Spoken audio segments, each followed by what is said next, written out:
Hello and welcome back to another episode of Saturday Night Later, the show where sketch teachers and writers break down SNL sketches so we can learn about the structure that goes into writing sketch comedy. I'm your host, Marina, the writer of the upcoming book, Unusual Things, a guide to sketch comedy for writers, fans, and everyone else. And I'm joined by my amazing co-host and author of the Substack My Comedy Fantasy, Madalyn. Hi. And with us today is a very special guest. You've seen his writing on Broad City. You've heard his writing via Audible, and you can catch him teaching and performing at the UCB. Achilles Stamatelaky. Achilles, welcome. Hello. Welcome. Hi. I was waving like this, but just off camera. Yes, just off camera, a double-handed wave. Yeah. Substack has been playing around with like the video format, so who even knows what's happening on either side of our shoulders, right? So we'll see. But Achilles, thank you so much for joining us today. I'm so excited to have you here. Yeah, I'm excited to talk some sketch. Yeah, awesome. So as you know, I've said before on the podcast, basically the reason we started this is because as sketch teachers, we always tell students to go to see shows because you learn from watching sketch, you learn from talking about sketch with fellow sketch nerds and seeing what works, what doesn't. And there just aren't that many shows that a really big group of people can go see together and talk about because so much of sketch is like small underground theaters. But Saturday Night Live is a show that everyone basically has access to in one way or another. And so we've sort of decided to approach it as we would sketch teachers talking about a show with students, basically. So thinking about it in terms of like productive, teachable moments, things that we want students to learn from, because I think there's, as with any SNL episode, there's strengths, there's weaknesses, and there's a lot to talk about all along the way. So first, before we jump into the specific sketches, can I do a quick temperature check for you guys of this episode? How are we feeling about this one? I thought it was a pretty standard SNL in terms of quality. Some good, some medium, some bad. I do not know if I have the Harry Styles IQ to fully understand whether or not I'm offended by some. The queer baiting felt like a big theme of the night, and yes. I was furiously Googling to understand better, and I don't.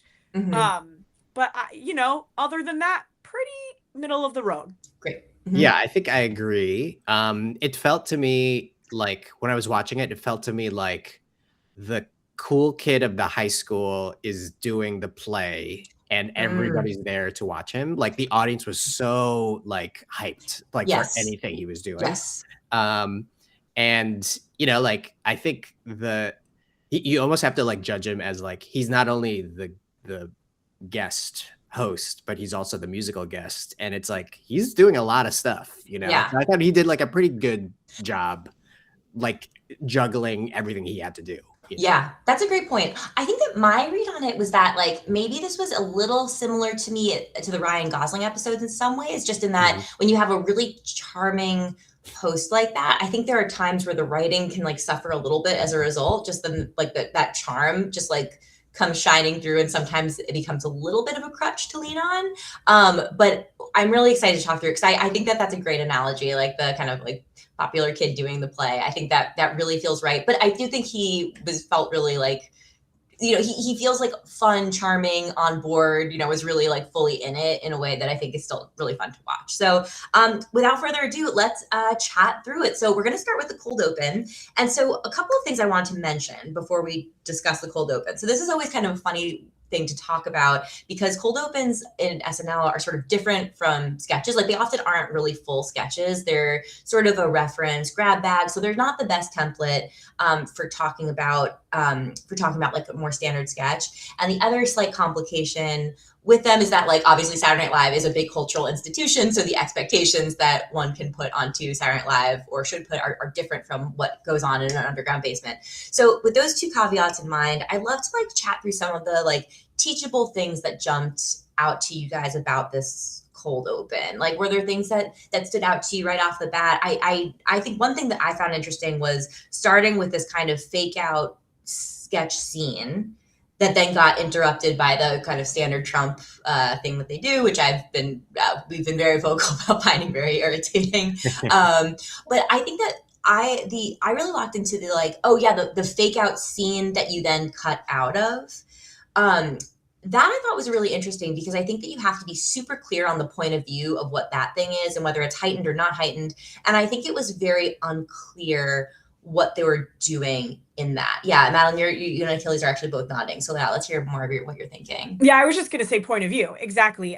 It was unclear if that sketch was like a parody of an SNL sketch or if it was supposed to be an actual SNL sketch that got interrupted.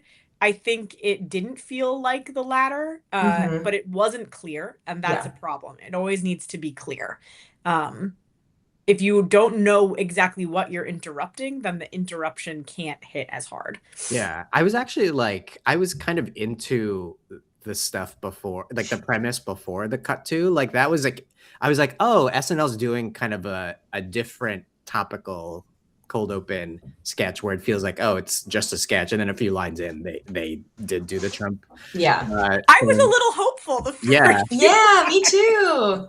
Like you mentioned, Marina, like before, where like the cold open political sketches aren't like super gamey, to use kind of like a UCB term, where it's like they'll have like a very light premise and then it kind of wanders from thing to thing because they want to hit like all the things. Also, I imagine like some of this stuff, it's like, oh, it was literally written that day, so they're probably it's less like of a priority for them to like have a hard like premise based sketch. But I do feel like the best political cold opens they've done have had really strong, like clear games, and those tend to be like the most memorable ones that like live through like whereas like a lot of political sketches are obviously very, very topical and very disposable, but like you look back at some of like the the Will Ferrell, Daryl Hammond, George W. Bush stuff, and even like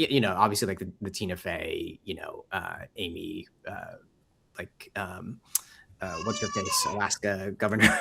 Sarah Palin. Sarah Palin. Like those things like had really strong games, and like they're still memorable now. The other thing I'll say is like I really enjoy James Austin Johnson's Trump impression. I find it really funny when he's not talking about politics. Like on his Instagram, he does this stuff where like he'll be talking about like Pokemon or like video games, but in the Trump voice. And to me, that is like the funniest angle into Trump is like talking about very, very low stakes, frivolous things in a way that's like, but obviously they can't really do that in in an SNL cold open. Right. Yeah. It's really interesting. I think that this one, so one more thing about the little intro kind of before we got into it was I thought it was like, they were kind of doing a little bit of a mapping game, right? Where at first, where it felt like they're doing like sort of like, we're going to have to leave one of you behind or something around gas. So, and that the mapping game idea of it all would be to emotionally underscore people overreacting to that, which feels like a little, again, when we talk about the point of view being a little unclear, when you're using a mapping game, you're usually drawing attention to the misfit of the emotional thing being laid across the scene. And so that, again, the point of view is a little murky, but what you were saying, Achilles, about like enjoying the Trump stuff more when it's like not actually political, I think that resonates. I think that the tricky thing here is like, and I really found this with the Pete Hegseth arrival, because like they had, and this I think is another teachable thing, because there's one particular joke in there that like really kind of made my stomach turn, like where they mentioned there's kind of offhanded reference to like bombing the school in Iran, and then they moved on to something else. And then the Live from New York and Saturday Night thing was like 30 seconds later. And I was just like, I just couldn't be, it was just like so upsetting and unsettling, and felt like, to me, that felt like something that was like, that's where a note for SNL as a cultural institution, where it's like, it feels like as a cultural institution, that's kind of a cavalier way to refer to something that's like so devastating. And I think that a teachable thing in that is to be mindful of like when you are tapping into other people's pain or existing pain, you need to be aware of like what you are losing in terms of your audience, who you're losing, and also like your kind of like cultural responsibility and how that's playing out. I think you can make anything a funny joke. I think that joke wasn't good. It was if you had a great punchline for that joke, maybe, but it was just to throw away nothing about Pete Hegseth. Why would you invoke that and immediately upset everyone? And also, I think the best way to think about that is like, are you punching up or down? That's like the easiest way to check yourself. And that was punching nowhere. Yeah. Like it was just a nothing. So why bother? That was my exact feeling too. Was like, okay, that felt like the first draft of the joke, or almost like, oh, this is an area we want to kind of explore comedically, which I think is ripe to be explored if the point of view is that you're punching up versus punching down. So it was just like a little bit murky in that way. And I do think like Colin's like Pete Hegseth is like, it's not really like an impression. It's more of like, isn't it funny that Colin Jost is playing Pete Hegseth? So Achilles, the jokes really need to like hit, you know? Yeah. Because he's not necessarily going to be selling it as an actor. It's more I've like, been trying you're to an SNL fan. put my finger on why I don't like it, and you just like that is it. That's just it. You nailed that. Yeah. It's almost like it's casting perfectly to type, quote unquote type of the people who would be that on SNL. Also, because he's a weekend update anchor, he's not usually in sketches, so that's like part of the fun of it for like an SNL sketch fan. But I think that there's a way to like have kind of the meta element of it while also delivering kind of like a sharper joke. But who knows? Maybe it is one of those things where it's like, yeah, we just ran out of time to like find something better, you know? Who knows? Yeah. Then make a less upsetting setup. Yeah. I think that's honestly a really good teachable thing. Yeah, I really think so. One thing I wanted a question to flag that we should quickly touch on, but then kind of circle back to over the course of this, because I don't want to spend too long on the cold open. We got a question: when satirizing a real life racist, where is the line where having that racist character say a racist thing flips from satirizing them to just doing racism in a sketch? It's a really good question. And I think that there's a number of answers. I think that there are different challenges in how you create space and distance between the character you're showing and your point of view on that character. Are there initial things that jump out to you guys about like things for people to think about in doing that? To me, context is a really big element of this, and that's tricky because sometimes you don't know who's writing it. And I think with SNL, it's like SNL, quote unquote SNL, has written it, right? So you're kind of coming at it with that context, and you're putting the context all on the people performing it. But if you like, for example, you know, like if there's like, some like a character who's racist is being written by like a white guy versus somebody who's a person of color, there's like the context is different, right? So like the writer might be able to get away with, you know, a specific context. Like I remember reading like mod packets years ago, and there was a packet of sketches where I was like, oh, this is so funny if it was written by a person of color, but if it wasn't, it's really problematic, you know? So, but that's a really tricky element of it. But it's also like racism itself isn't a game comedically, right? So it has to be like, what's the deeper, more specific thing or point of view about that racist character? Like what do you want to make fun of about that character, instead of just having them do and say a bunch of racist things? It's like it just puts the audience in a weird place. It's like, what am I laughing at here?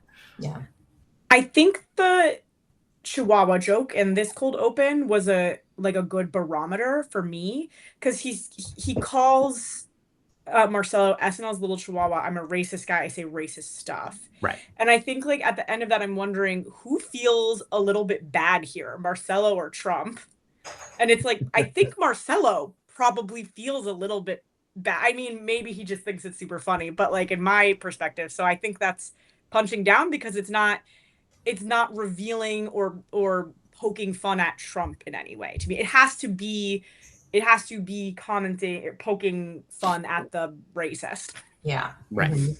Right. Yeah, there has to be some sort of frame. Like you have to think about again about the context and also about that framing as well.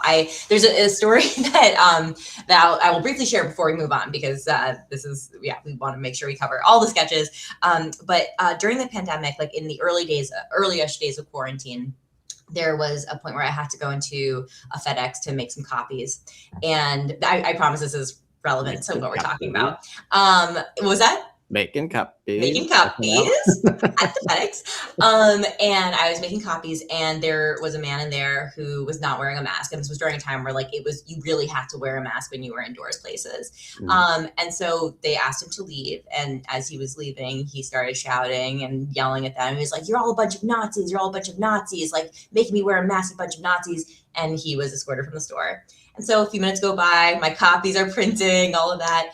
And then he comes back in a few minutes later. So, the customers have gone, whatever. The same guy comes before, and he starts shouting. He started doing the Hitler salute and started shouting about Hitler, right? And like shouting like specifically like Hail Hitler, right? Like this is like really like wild. Okay, so my brain immediately and the sketch teacher was like, oh, to everybody who is watching this interaction who didn't see before, as far as they know, this man just walked in and started shouting Hail Hitler. Like, he is the Nazi. In his mind, he was like, you people are all like, Hail Hitler. Like, that was his perspective, right? Like, he was like, I have to. So as you're writing, you have to do more than just air quotes doing the thing back at people, or else people will think that you are the one doing the thing. So your challenge as a writer is to figure out one of any number of steps that you can take to make sure that you're not just throwing in air quotes and hoping for the best. Like, you have to position your actors and your writing to make sure that there's no doubt about it. Okay, should we move on to the monologue real quick before we then go on to the first sketch? Okay, monologue. Thoughts about the monologue? Madalyn, you shook your head. I just have one teachable moment, which is like, I guess it was topical because it's Harry Styles, but please stop having men kissing be jokes in your scenes. Yes, agreed. That was my main note too. It feels like they keep on. There was kind of a lot of stuff in this that felt like sort of old timey. Like, isn't it silly when boys kiss? And I was like, oh, I thought we were sort of past that at this point.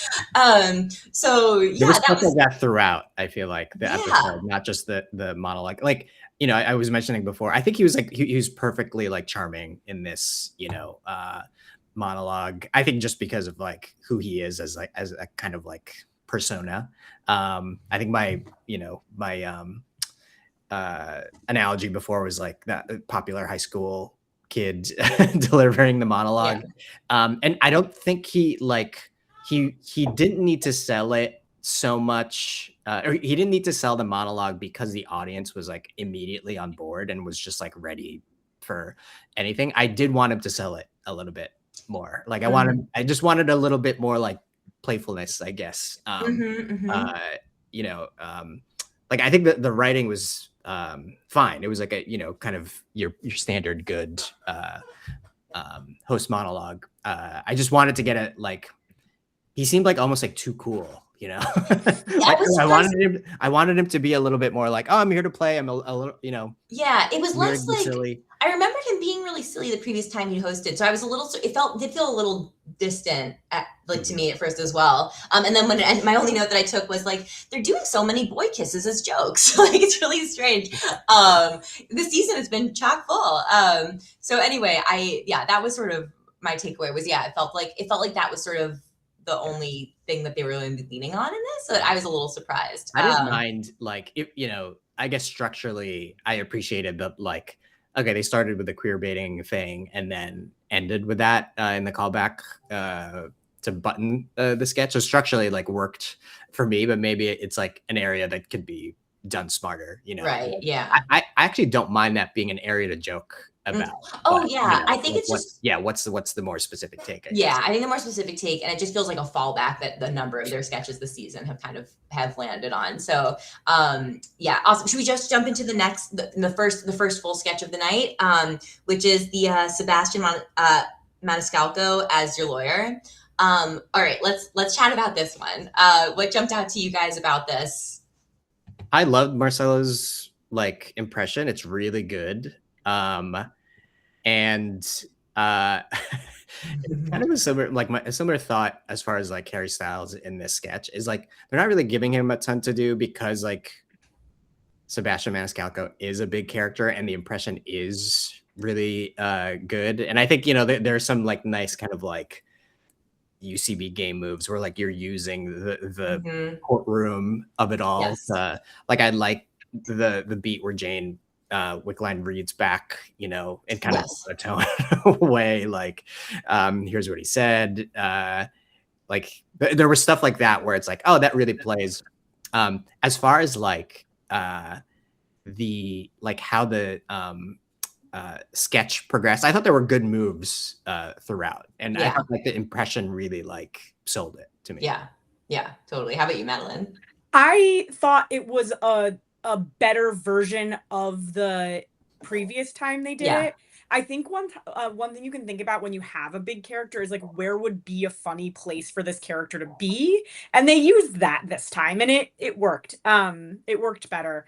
One thing that I was kind of wanting your sketchbook writing take on, Marina, was like we kind of knew the Sebastian Maniscalco thing. It is unusual for him to be in court as a public defender. So like that's the unusual thing. But because we'd seen the Maniscalco impression before, for a minute it felt like the weird thing was that the Keenan the judge finds him funny. Like and I was wondering if you could explain like when you think that should come out in a sketch, and did it come out too soon? Like, what did you think about that? I think it came out too soon. I think there's some, okay, so here's what I will say. I think that's something the sketch did by the end very nicely, was having everybody's point of view be really nice and sharp and clear towards Sebastian Maniscalco, and that everyone was like so charmed by him. And I think there's something very fun in the idea of people not being charmed by the lawyer who's really attractive and instead being charmed by Sebastian Maniscalco, right? I think the problem was the first thing that before the character is introduced, they had that moment where he was like, "Your Honor, it is my honor to be here," and the judge says, "Don't be cute," right? I think that you get much more mileage out of this idea if instead of having that happen before I meet Sebastian Maniscalco, if we also am I saying the right last name? Yeah, Maniscalco, right? Okay, I always feel like I might be messing up. Okay, great. So if instead we have a really traditional, straightforward setup, and then once Sebastian Maniscalco comes out, we see a moment of the judge playing, like kind of playing favorites, because I think when the "don't be cute" to me, I was like, oh, okay, well, are we playing with like a lawyer who's like so charming or whatever? But it's really funny that everybody's so charmed by Sebastian Maniscalco and not by the lawyer who's Harry Styles, right? So I think that's also, there's a little bit of a meta fun thing going on there. So I think it really was just that I think that they just had the sub game just got a little sloppy. And I think that if they just tidied it up a little bit and like pulled it out of the pre-reveal and put that after the reveal so that you're playing those points of view a little harder, because it worked towards that, right? Like by the end, when he's like making fun of Sebastian Maniscalco and imitating him, I think we got to a fun place, but it was just that setup, right? What you're describing is almost like another just good sketch premise where like and I think it plays into like Harry Styles as a charismatic person, like being like, oh, don't you start with me or whatever it was, and then Harry is just like not doing anything. It's like I'm just being a professional lawyer, and then everybody can't help but be charmed by him is like a completely different game that is also like a fun sketch, you know? Like features him a little bit more. But maybe, like that reaction from Keenan can be like after Sebastian Maniscalco is introduced. Absolutely. Because like everyone just being charmed by Sebastian Maniscalco is so funny. I was also impressed, by the way, because at first I was worried, oh, this is just going to feel like a spec script of Sebastian Maniscalco's stand-up in this context. But I was very delighted that they actually did get into some good specifics of like, what would be the fun part about seeing him as a lawyer? Like imagining what the courtroom artist would do, and like the blurry, like his legs are moving around. Like all of those things were really, really fun. And I was also is this going to feel like My Cousin Vinny? But it didn't. Like I think that they wound up with fun beats. I think it was just a little it was just a little muddier than it needed to be with this kind of sub game / alternate sketch that they were kind of playing with too. Well, Yeah, sorry, I go wanted to ahead. ask you guys like what like do you think Sebastian Maniscalco's character should have been doing more lawyerly stuff, like because it was kind of like he was kind of this character that's floating within the box of a trial, but he's not really doing the lawyerly stuff of like here's the evidence, here's the defense. It's kind of just like I do. Yeah, because my favorite beat was when he used his physicality to get his client out of it. Yeah, and that works because it's mapping both sides. Right. So, yeah. I think that there were some really, I think there would have been really fun game moves that could have come out of just like being a little bit closer to the actual courtroom of it all. Yeah, I think that would have been great. Learning button alert here. Oh yeah. This was a weird one. For our friends who are interested how to end sketches, they showed the drawing of him. He was like, I like it, put it in the loop, and then they showed it next to the Mona Lisa. I liked it. It's really like so out of left field and better than what, like at least there was one. Yeah. I wish there had been more drafts, but I was kind of proud of that. I love like a hard left turn, like blackout joke moment in it. Like the please don't destroy guys in their internet videos like would do that really well. I was like, I remember like thinking like, oh, they've done it. They've figured out how to end sketches in a way that is like really, really funny. And then not just like it peters out. You know? Yeah. Like even before they got on SNL was. No, totally. Well, I'm going to spend the rest of the afternoon watching Please Don't Destroy sketches now. I also feel like just like a goofy Photoshop job is really fun and refreshing in this age of AI slop. So it was just like really goofy looking and fun. Okay, should we move on to the next one? Yeah. This is the Pit, but it's RFK Jr. So thoughts on this one? I thought really well set up. Like the premise is very, very clear. And I think that's like one of SNL's strengths is when they do like kind of a genre parody like this. It's just like it needs to be very tight. So I thought that like the writing of it was very clear. And I thought the jokes and specifics were good.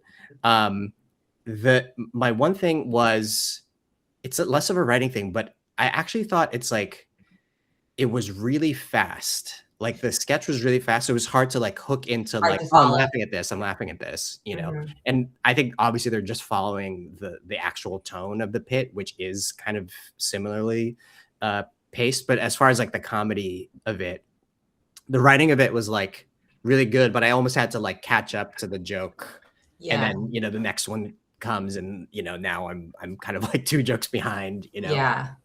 So the pacing of it was like, the jokes were really good, but the pacing of it, like, just felt a little bit like fast to me. Yeah. I was having trouble tracking the character points of view in the sketch a little bit. And I know in a commercial parody, it shouldn't matter really as much, but I think that mattered insofar as I was also having trouble. I think that there's a slight difference between the RFK Jr. Meet stuff and the Beach Moms of Facebook group stuff.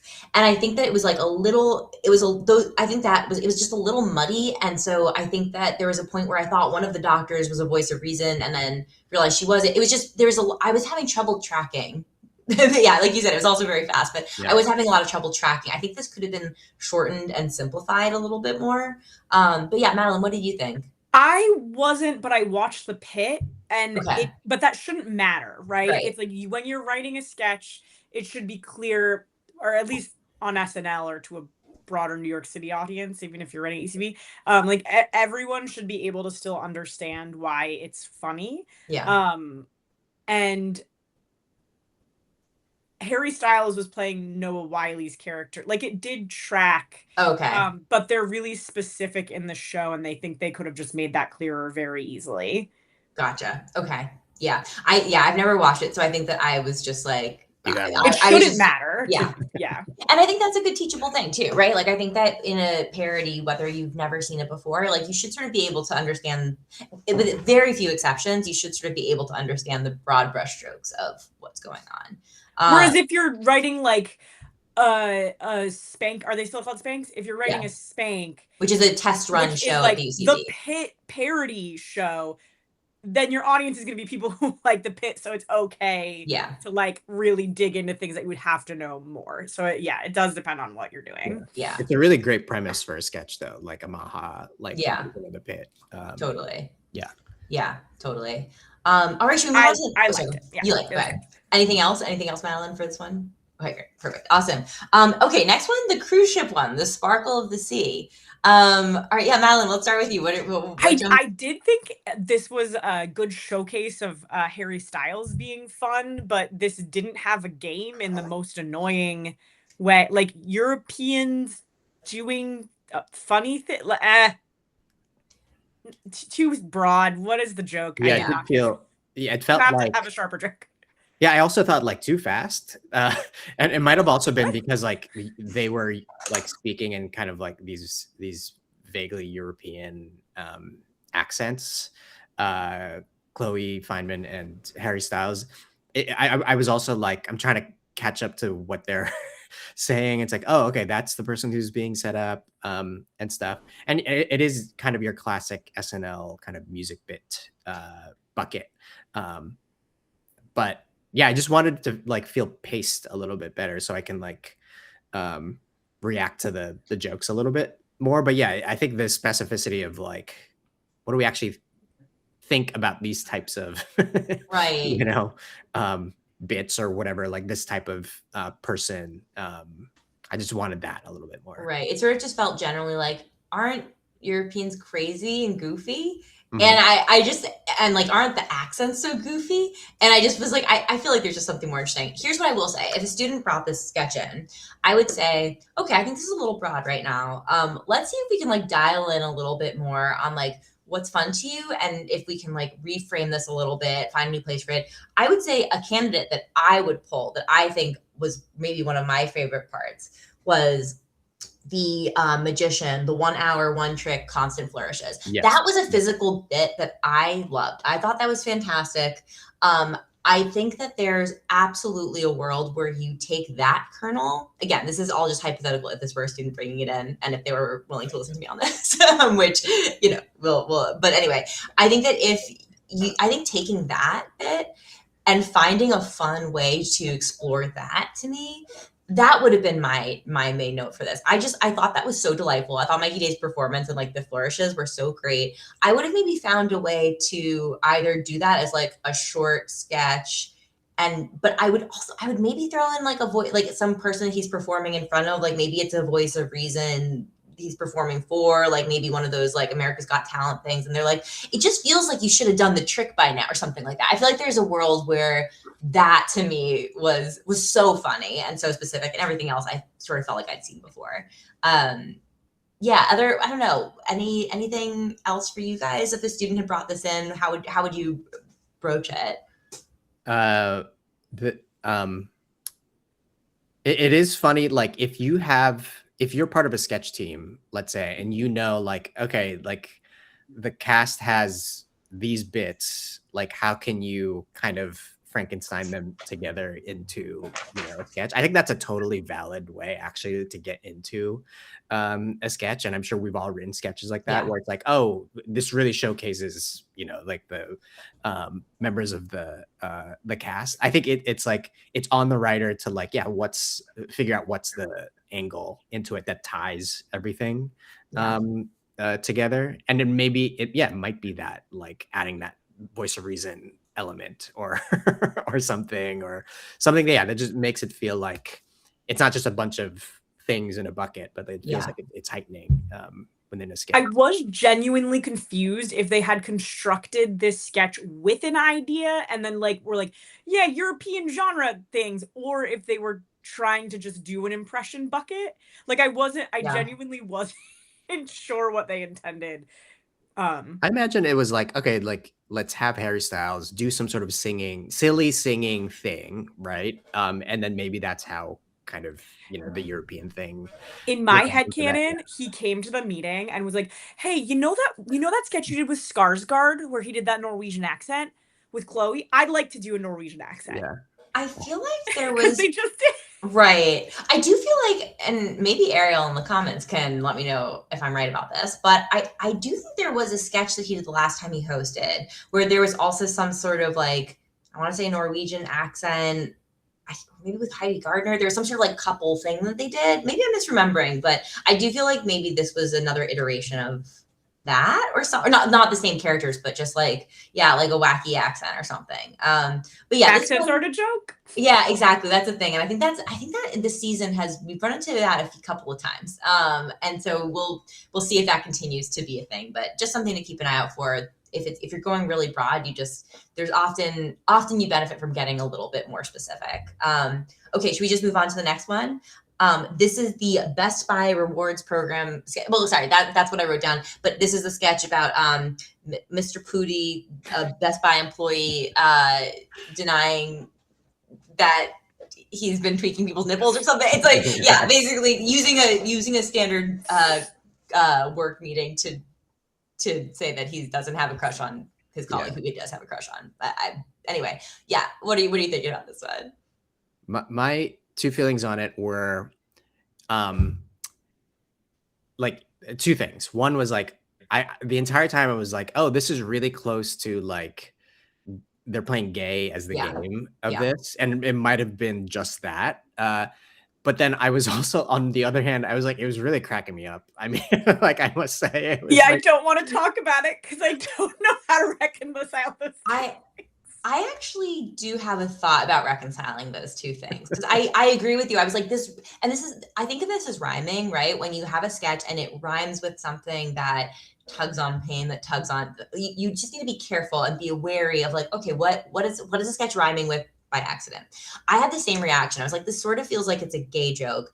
Once we introduce specifically Harry Styles, like Christopher, that to me, like that, it kind of evaporated. I was like, okay, if this sketch had set up Christopher specifically at the top of this, if he's like, I just want to make sure that people know that I don't have a big crush on Christopher, I thought you even could have had something that was like a little bit more of a group thing of just everybody being like, we just want to take this opportunity to deny that we have been drooling over Christopher or something. I just think that the generalness of it is what made it feel like it was sort of like a general gay joke, versus like the fact of it being like about Harry Styles. Oops, did I close out of this? No, here we go. Like that to me, that I feel like there's a way to use the meta element of it to soften that. Because I will say, on a second watch, I was very delighted by it because I had a clearer sense of what it was working towards. But yeah, I think that the beginning was a little choppy and rhymed too much with, This is obviously not what they were going for because Harry Styles was the host, but I also could have done a sketch with the same character kind of voice and behavior where Keenan just couldn't imagine they were calling a meeting not to get him in trouble. Like it's right. like that's a really funny game. That's what I thought the game was initially, and then it kind of That was my favorite part of it too. Like the idea of a character who's just like trying to inquire as to like why they might be getting arrested or why they might be in trouble. It's great. Almost like getting to the Harry Styles of it got them into trouble in the middle. Yes. Right. So I think maybe the solution then is either you introduce Harry Styles way early and make it all about whatever that dynamic is between the two of them the whole time. So it's more specific and less about like generally tweaking, about like hit men in general. Or alternatively, you kind of, you just like have fun with like the specific questions that and like learning about what are the various things he's trying to inquire about to see if he's in trouble. I think there's a version of it too where like the two of them are almost peas in a pod, where you take out the kind of like the voice of reason or whatever character or the kind of like spotlight character, and they're both kind of just like two pooties. So like you have Keenan kick it off, and then Harry's asking similar questions about like, I just want to make sure that blah blah blah, and I think Mikey Day was the kind of person running that scene. He can be like, guys, we do that's not what we're talking about here. I think there's a version of that where it gets away from kind of focusing it on like one character's thing, which does get it like maybe too close to like the gay is a game thing, and it's more about, oh, it's these two weird guys who like are tiptoeing around, you know, asking about what this Right. is actually about. Yeah, I could also imagine like activating this one a teeny bit more as well. Like this one, it was, you know, as just as we're talking about like trying to shift the focus of this one a little bit, I feel like there are a lot of tools at the disposal of a writer setting a sketch at a Best Buy that you could use if you were going to try to find something else in this. Yeah. One last thing for this one. Yeah. Is like, given the sketch as is, I feel like they could have written for Harry to do something bigger at the end of the sketch. I almost wanted him to like the two of them to like sing a song or something, like a romantic song together, or do something where it like, you know, they're really leaning into almost like the plot of the sketch. I mean, maybe that's like a teachable moment too, where like in sketch you're supposed to avoid, you know, plot and characters learning lessons, which I think is overall a good thing to take away for sketch writing. But sometimes that can actually lead you to like a fun sketch ending. Yeah, well, because I really did like the like, I do love Mr. Pooty thing that happened, I guess, probably on page 3. Like that I thought was a really fun move. Yeah, Madalyn, what were you thinking? I think in the context of the show, though, they'd already had him do Maniscalco just recently, and it's the same trick, and it's a trick that works. It just didn't work 2 times in the same show for me. Right. It had to be something else. It wasn't surprising anymore. Right. I will say this one, as we've talked about buttons, the button for this one was Rebecca, take your meds, girl. And I think that was maybe that button, I mean, I didn't love that button either way, but like, I do think that button maybe harkens back to maybe an older draft or something, because that character spoke one time in the whole sketch. I also would have cut that from the beginning, and I think Keenan would have hit harder. That's an example of like, kill that darling, please. Yeah, especially before the reveal, simplify. Yeah, I think end the sketch on them exiting. Yeah. And, you know, way more fun. I'd also like to shout out the writing for Mikey in this one, because that was really good voice of reason charactering. Like, just like, I am not aware of that. Let's move on. Yes. Right? You can kind of just ignore it and move forward if it gets you to the funny thing faster. It was totally natural and it worked really well. That's a great point. Yes, I think so often, especially when students are starting out, they really want, or when writers are starting out, they really like the voice of reason is saying like, you guys are nuts, like by page 1. And that's just, there's nowhere to go. So like having like, if you think in a grounded way, like more often than not, people just kind of want to be like, all right, yeah, we're going to move along, you know, and there's ways to do that and have your voice of reason get to a place. Like Marina, what did you do in that copy shop? I went, okay. That happen. Yeah, that is a good like thing to highlight for writing sketch, is like the voice of reason is there to set up the funny characters, not to like prevent them from doing the thing. Like they should still be reacting, you know, honestly, but it's like how can we move this forward to set you up? Yeah, absolutely. All right, next up we're at weekend update. Okay, and there were 2 characters in this one. So first we had the Tucker Carlson one. Okay, Madalyn, go ahead. You're giving some snaps. Let's hear. This is great. What a terrific performance. Yeah. I kind of want to talk about these 2 in tandem. Yeah, let's do it. That's great. So the first one was Jeremy Culhane's Tucker Carlson, and the second one was Marcelo and Mikey as the most used and least used emojis. And I thought the most used and least used emojis was such a brilliant, clear, simple premise, and the joke writing in that was so good. Good. The Jeremy Culhane one was maybe like a little less focused. I think it would be like a little bit harder to pinpoint exactly what that Tucker Carlson game was, but the performance was so sharp and so assured and so funny that I just thought it was amazing. And I didn't care for Mikey's performance in the emoji one. So it was sort of funny because I thought the performance and writing were a little bit flipped in them, but I love both of them. That's really interesting. Yeah, I thought like the emoji one, like really good like commitment to it. And I think they were I feel like that's kind of like a performance that you play into when you're feeling the crowd, because the crowd was like getting into it way more like with each line because Yeah. the writing was really tight. So I think like Mikey was just like really like selling it and going for it because it was going so well. But yeah, I loved the jokes in that. They were all really surprising.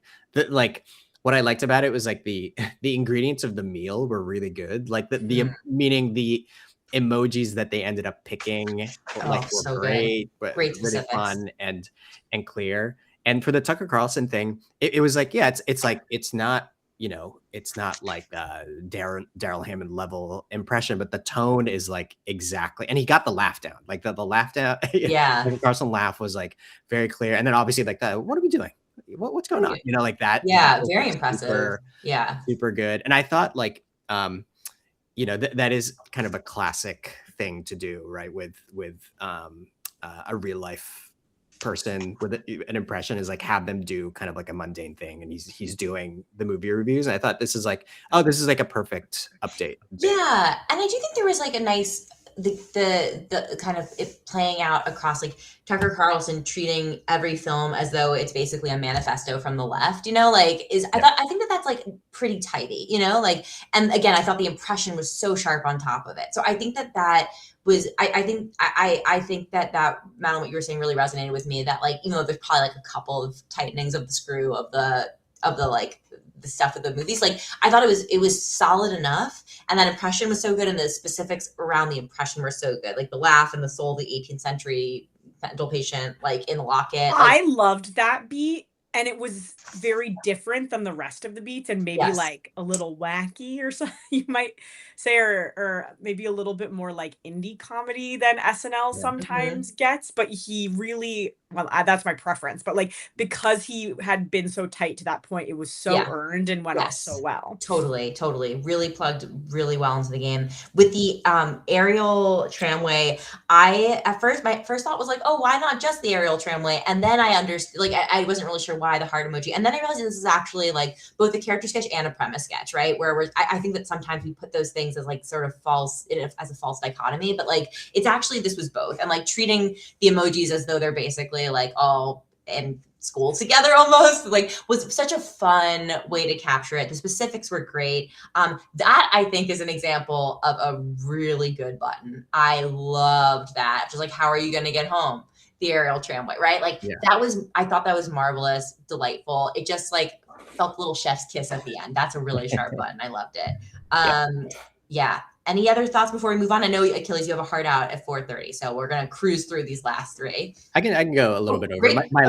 My last thing for great. The emoji and actually and the Tucker Carlson bit is like, you know, you have a strong character sketch when like they're gonna bring those back. So like, because you can have Tucker Carlson reviewing, you know, like during Grammy time or just any award show or anything where he's like reading, you know, kind of woke politics into it. And then like everybody uses emojis, so you can bring those back and they can be doing something together. I'm sure they'll bring them back. I'm very curious. I mean, I will suspect that aerial tramway will soar up the charts of the emojis. So I really love that. I love projecting characters into those emojis. That was really, really fun. I thought that's just like one of those really fun special premises that like kind of sticks with you in a fun way. So really, really delighted by that. Okay. This was an interesting one. Okay. So this is the White Castle sketch where the two high schoolers are like nervously circling around trying to pick up Harry Styles, basically. But the Harry Styles is a character, right? Madalyn, what are you thinking? I really loved Jane and Veronica's characters here. The directing killed this one. The way it had to work for the car to go around slowed it down and didn't give them enough time to change or vary their beats up, and so it didn't quite succeed the way I think it deserved to. Like I almost wanted more, like I wanted more beats, because to me it like really started cooking when Jane was like, they had an interaction and she had that ride you to death, of course, joke. But I think that was like the third move right in the sketch. But I almost want that to be like let's get to that sooner. Or like, if that's the third move, then I want more moves after that to heighten it.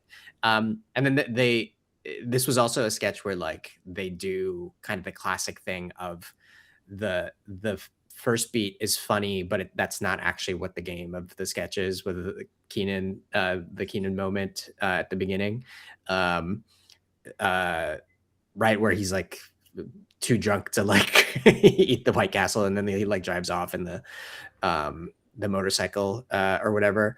Like, I don't know. Does it feel like there was a directive to start with a non sequitur and also end with a non sequitur in this show? Oh, that's interesting.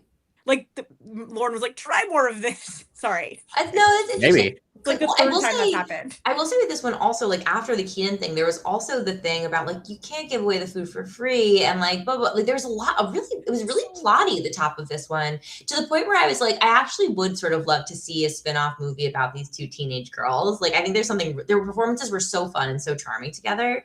My main issue with this is that I think that I always have a cap to like when adults are acting like kids. I'm always like, there's sort of a cap to like how much fun I'm having with it in a sketch. It's like, yeah, kids get awkward around asking people out. I did think the specifics were really fun. I did really like we're 2 5s and he's a 10, and then you're 2 6s was really fun. Very, very charming. But yeah, I think this one, I think the performances were my favorite part of this to me. There wasn't too much else that I was really holding on to in this one, I would say. I feel like there's a version of the sketch where it's less about like the drive through. Maybe like that's the first beat of it, but then it's like, oh, they drove away, and then the next beat is like they're in the White Castle, and then the next beat is like they're behind the counter at where like that's part of it, you know. Why couldn't they be at school? Yeah. I'm really not sure. It felt like maybe 2 separate sketches where it's like guy who forgets to make, maybe like somebody pitched like guy who forgets to make people pay for their food or something like. I don't know what it was, but like it felt like 2 sort of murky things that didn't feel super solid. Yeah, I thought it was clearly Veronica and Jane pitched this as their thing, and they wanted to do it in the car. But to make the car pulling up work, they had to cut away to like reset that. Yeah. And that's why it felt that way. Yeah. Right. I just wouldn't have said it in a car. Yeah. You also couldn't see that. Yeah, no, absolutely. I think you're right. There's sort of no reason not to have it in like a cafeteria or something like that. Like I think or just literally anywhere else.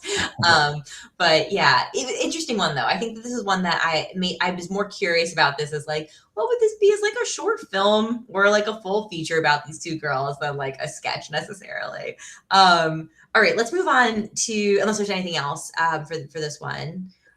Okay, we'll move on to the next one. This was a music video sketch. It started as like the dancer one, like I'm a dancer and she's actually an Irish step dancer. But then it sort of turned into a sketch that was basically just like Irish people, am I right? Like that was sort of like where the sketch landed.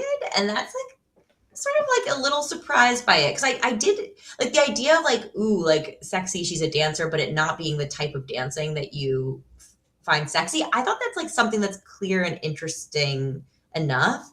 But then it just felt like it sort of devolved into like Irish stereotypes from there. That was I thought like my question when the kind of premise was introduced with the Irish step dancing was like, oh, is Irish step dancing big right now? Like, is this like a thing that I'm missing because like St. Patrick's Day? Yeah, right. Well, I figured it out by the end, the end of it when they said like Happy St. Patrick's Day or whatever it was. But yeah, like in the beginning of the sketch, I was like, oh, is this like a TikTok trend like that? Like the sorority girls, whatever, like trying to get into their sororities that like I'm just so out of the loop on that I'm so like the subject matter of it like almost distracted me, where I'm like, oh, is this referencing something that I'm not aware of? But I do think there was probably a way to heighten that specific idea a little bit more, like this idea of like it's not what you expect, you know, in a way that felt like a little bit more kind of heightened and surprising with each beat. It felt like kind of like the same thing over and over. Right. And it just, it only did a second beat of Irish food is bad and then harp. which I guess wasn't like it only had 2 beats. Right. Yeah. I think this is one that like maybe the writing just felt a little lazier on this one. I think that if a student brought this in, I would say, okay, like which part of this, aside from the fact that it like is falling under a bucket that you're calling St. Patrick's Day, right? Which I think has some issues to it as well. Like aside from that, like what is the part that you actually find like funny about this that you would like to extract and explore, right? And I think to me, I would have said dance that isn't like I'm a dancer is like something that traditionally like hints at something sexy, but then like what are variations of dance that are like less sexy but also impressive in their own way, kind of. I think that I would have been interested to follow that sketch instead of just the Irish step dancing. And also like maybe exploring a world where everyone's like, ooh, river dance, you know, like what would it be if it was so sexy and everyone was just like, oh gosh. James Austin Johnson enjoying it was much funnier than any of the Yeah. other men Absolutely. not enjoying it. Yeah. It was it felt like the beats were kind of different sketches. Like the idea of, you know, okay, sexy dance, it's actually Irish step dancing. And then sexy cooking, I mean, I guess, but like it didn't quite like, you know, I don't know if that was like quite in line with what had been set up previously. But yeah, I don't know. It did feel like maybe several things that right. could have been a little bit more focused. Right. Yeah, totally. Yeah, this was like I don't know. I feel like this one was like a little bit I just was sort of like I can't believe that it's basically just like Irish people and they're dancing, Irish people and their potatoes. Like it was just like this feels like there's got to be something a little more interesting or something to do here. I don't know. I was like not blown away by this one, but I was also disappointed because I thought there was a really fun thing that could have been that could have like pivoted off from the rest of the sketch. There is something to like the premise of like Irish people aren't sexy, right? As like a comedic premise, right? Like, you know, like where it's like, oh, okay, sexy talk, but now it's like they're talking about like, you know, I don't think you can play that. Yeah, I don't know. I think if you like, what if it was like Dominican people? It's like, no, you can't do that. No. Right. Yeah, I think that's one of those things where like there are very specific circumstances where I think you could, and I think it would be like, this is like we're doing an Irish sketch show for Irish sketch writers by Irish sketch writers. You know what I mean? Like I think that without that, I think that's like, and with Harry Styles hosting, I'm just like, I don't know. I don't think you can do that. I think it's, to me, it was really just like getting a little more precise and probably just not making it a St. Patrick's Day sketch, honestly. Like, I think that is just like, or just going in all on for the dancing and instead of like because it literally felt like it was just grabbing at different like, okay, what are the Irish things that we know? So yeah, I don't know, not the strongest one, I would say. I think truthfully my favorite of the night was the emoji thing. I really loved that. But this one didn't really pop for me. Anything else before we move on? All right, this is the last sketch of the night. This is Harry Styles for him. Interesting. Yeah. So that James Austin Johnson beat, sorry, it's Harry Styles outfits being sold at Target for regular men. Yes. James Austin Johnson's beat was funny to me. Yeah. He looked hilarious in that outfit. The rest of the beats felt problematic. Yes. And I think I don't know why I would make that discrepancy exactly, but I think if you're gonna, like, there is a funny idea about a normal person wearing clothes that a rock star wears, but we've spent so much time in the episode, like, dealing with the Harry Styles queer baiting controversy in various ways that it was just like, well, why couldn't men wear these outfits? And it needed to make more of a distinction of like why it was funny about these men in particular wearing these outfits, I think, or something. I don't know if I quite have it, but James Austin Johnson, his being somehow did that for me. I think what worked for me for his beat was he was kind of projecting like regular normal guy, and I felt like this premise is really fun. I would almost want it to be a video sketch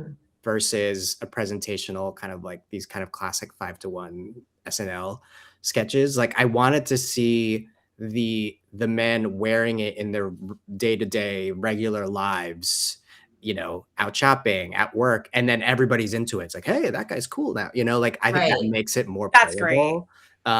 Because it like they've made the unusual thing work, right? Like this idea of like it's actually not weird. It's actually like these are really fashionable and they do work, you know, like yeah, you know. I feel like this one you could write a sociological essay about, actually, because I think that there's something about like the crisis of masculinity that like what Harry Styles wears is sort of like reclaiming and a response to that, right? But then it's almost like, oh wait, but then by being like what Harry Styles does look weird on me is sort of like weirdly not a new thing. It's just kind of doubling back to like men look weird and goofy clothes. Like it's just something where it's just like it actually winds up the game winds up rhyming with the thing that it was a response to or something. I don't know. I genuinely was like, I think this is a fascinating sketch. I don't think it's that funny. I like that way he's like so confident and even keeled the whole time about like how great all the men look.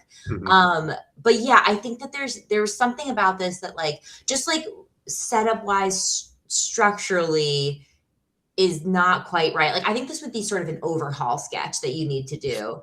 But I would actually be really interested to hear people pitch variations on like what that would look like. Because I think there is something in here, but it's not quite what came out. Maybe what worked about the Austin Johnson beat is he was like, my wife liked it when Harry Styles did it. Yeah. But when I did it, it didn't quite come off. And maybe there would be something about like, I thought I looked cool, but my kids told me this is like just as bad as when I wear my trucker hat or something. Like it has to be about like and that's what Achilles was saying, and doing it as a video sketch would have just been a shorter hand way to do it. Is it's like the context for the failure has to be clear. Right. Because I think there's something interesting. Or it just succeeds, yeah. There's something interesting about naming the specifics. Like in a way, I think this is a sketch where you could probably get away with just having fun with people trying to articulate it. Like, because it is so, you know what I mean? Like you could have fun with the characters being like, I really thought that this made sense, but like somehow it just doesn't, you know, like I think that there's something more fun there. And I think it sort of, instead of doing that, which it was almost doing, but instead it was kind of falling back on like being like, I feel embarrassed in this. And I think that the broader that is, the more it feels like kind of like shaming of like men in other types of fashion or presentations or whatever. So anyway, I'm fascinated by this one. I think I don't have a solution for this one.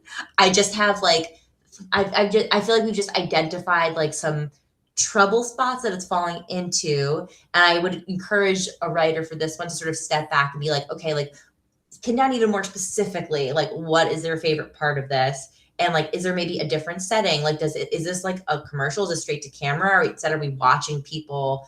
Like, are we just watching people at brunch? Or are we watching like what is going on? Basically, I think that there's just some other setting for this one that we could probably there's like there like other settings, but then also like other kind of games, but kind of a similar premise. Like, is there like a character sketch where it's like Harry Styles is, you know, like stylist, like it is now, you know, like suggesting what what regular people wear or whatever, and they're like, oh, this doesn't really work for, I'm going for like a work meeting, you know, and I'm wearing this whatever thing. So it's you know, maybe it's a character sketch, but I think there are different angles to this idea of like having non kind of celebrity like characters wear like his outfits. Maybe there's something fun also, because it was a Target collaboration, right? Maybe there's something fun about like sort of the like making this almost a boardroom meeting where it's like, all right, you guys are really gonna love the next look that I'm putting out, you know? And it's like, because then I think you could sort of have fun like deconstructing like why it is that this thing is just like not a practical, like Target sells more like practical clothing, right? Like why it is that like, it's just, I don't know if the matching earring is going to be something that like many people, we don't really sell matching earrings for clothing at Target. You know what I mean? Like, I think that that might be fun to hit harder, like the disconnect. I don't know. It's just there's something here. I would so love to hear people's thoughts on like what the variation is of this that feels like it hits a little harder. Yeah, but anyway, it was so an interesting one to end on, just because again, I think it was really close to being fun, but just felt a little off, and in a way that like is interesting, interestingly problematic, but kind of, but maybe not. I don't know. Anyway, would love to hear people's thoughts on this. I think this is one I'm going to think about a lot more. And that was the end of the show. So guys, it was so much fun to talk to you about this one. Such interesting stuff in this. And I would love now to turn it over to you guys if you have anything to plug. So Madalyn, first, I'll turn it to you. Yeah, I do story coaching. So if you have any kind of script or novel or short story or audio thing that you're working on, I would love to help you get that story into shape. Highly recommend Madalyn's services. She's fantastic. Awesome. Achilles, how about you? I perform regularly at ASCAT at UCB on Fridays or Saturdays. Asian AF once a month, and then Rat Scraps at Caveat on Sunday nights at 7:30. So check those out. Awesome. Yes, fantastic. And my plug, as always, is for all things associated with this book. So we have we have a podcast that's just this episode, and if you can leave a review, that would be great. Help spread the word to your fellow sketch nerds. I also just put a YouTube playlist of all the episodes of this show, so you can link your fellow sketch nerds to it. You can leave comments, share, whatever, blah, blah, blah. But basically, just help us spread the word about this. I love talking about sketch with my wonderful friends, and it's really fun to have these conversations and then go and write the book, and then and hear your questions too. So please share, spread the word, comment, ask questions. I love hearing what everyone's thinking about sketch. Thank you guys so much for being here. Achilles, thank you for being such a wonderful guest. Thanks for having me. It's been so much fun. Thanks, Marina. Thanks, all right, guys. talk to you guys later. Bye. Bye. Bye.